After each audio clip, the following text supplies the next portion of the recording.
Hey YouTube, I'm starting over. I started recording earlier and I was gonna, I didn't know really what to do today.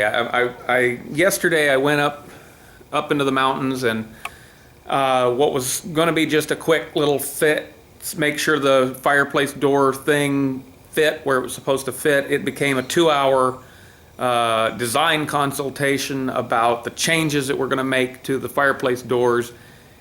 Which is fine. I mean, it doesn't really affect much, but until I iron those out and how I'm going to do it, I really don't have a way to move forward on that. So what we're going to do, well, then what I did, I came out and I was like, oh, well, you know, I don't know what to do. Maybe I'll work on Rusty a little bit. So I jacked Rusty up in the air, flipped him over, kind of showed his underbelly, some of the patches I did, and what I really want to do is move forward on him and get him to where I can put the bed in it, because I got a piece of 14 gauge sheet metal, but I want to reinforce the area of the bed because we're making some modifications, but I'd have to go buy materials, and I've already opened up the garage and I don't want to leave. So instead we're going to work on the panel truck, sort of. Anyway, the panel has a Orson out here. It's a 1960 F100 panel truck. I call him Orson Wheels. He has a 302, it's like a 1969 casting, I think. I think it's a 69 casting, 302, and a C4 automatic. Well, if anybody's known me for any amount of time at all, you know I hate automatics. It's one of the biggest things I hate about that, the Falcon, Linus, the convertible there. I hate the fact that it has an automatic. The automatic has been giving me the biggest problems, which brings me to what we're doing today.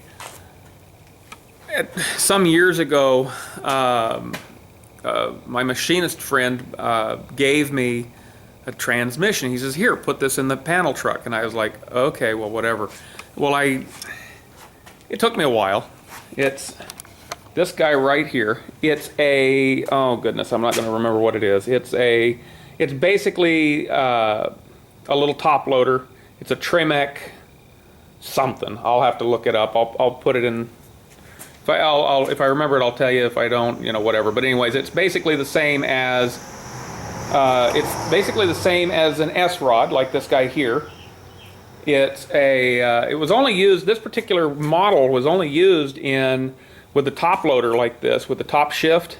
It was only used for like a couple, 3 years by Ford in like 4x4 Broncos or something like that. They're really not that common. And what's really interesting, to me anyway, what's really interesting is the number of people that talk like it's the worst transmission ever built. Well, I even have had 2 people tell me, oh, well, that's not a very fast transmission, which I don't even know what that means. As far as I know, it's as fast as whatever you put into it.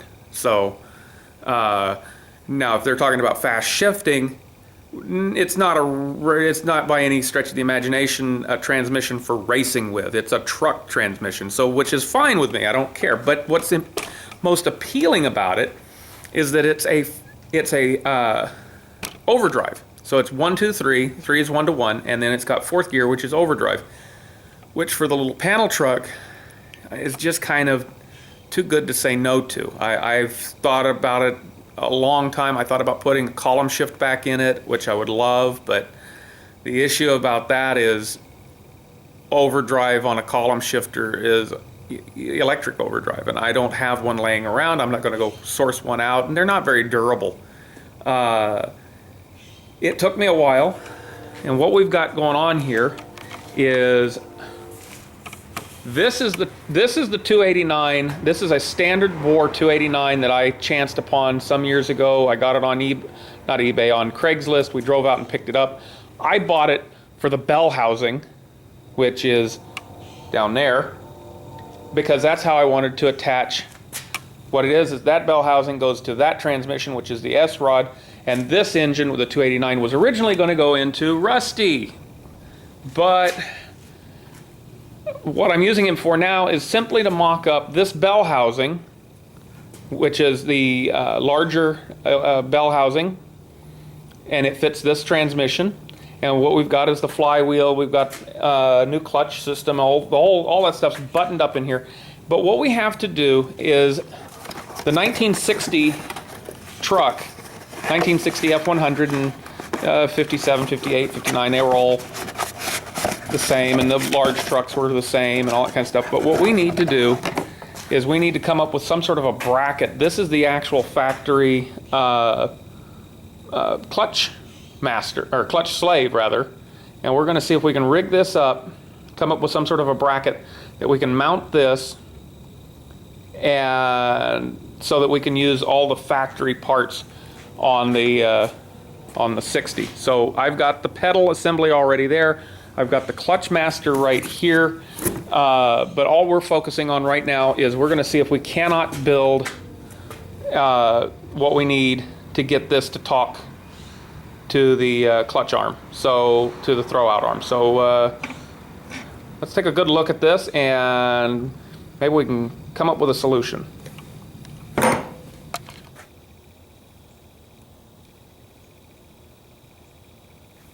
Before we get too much further along here, I looked it up.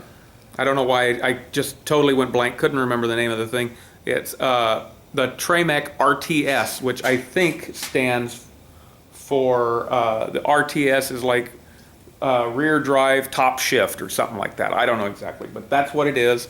You know, I had to be accurate, so.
It'd be pretty nice if I had a, you know, a tool that you could use to cut that out, you know, like a plasma cutter or something. 3/8 inch thick. But I don't.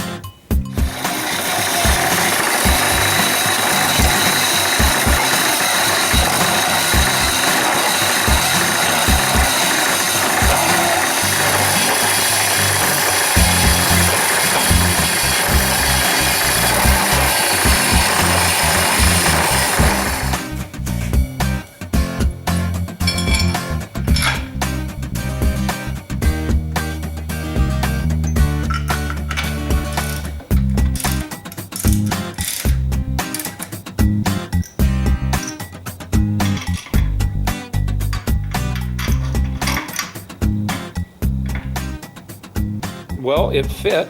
All lines up the way I think it should. I mean, of course, I don't have nuts on these guys that hold the actual slave cylinder, and this bolt's too short, and that one's kind of too long. But I think I'm going to wait until I get my plasma cutter to make the rest of that cutout, because as much as I love my little bandsaw here, my little Harbor Freight bandsaw that's been overly modified, cutting it that way is way too slow, and that blade needs replaced and that kind of stuff. But at least I've got started on it. I got something done today. It doesn't seem like much, but it's better than not getting anything done. So anyway,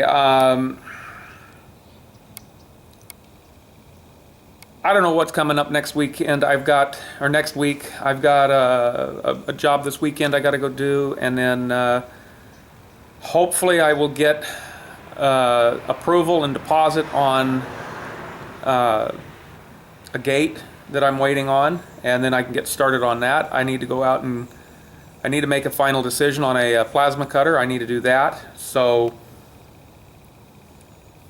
that's where we're at. Kind of just waiting a little bit.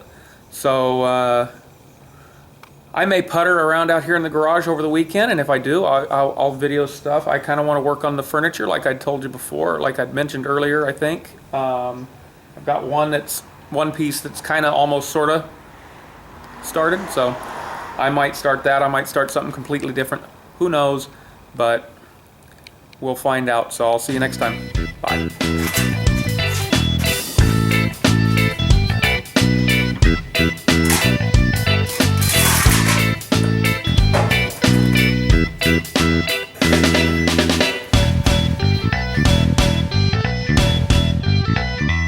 Thank you.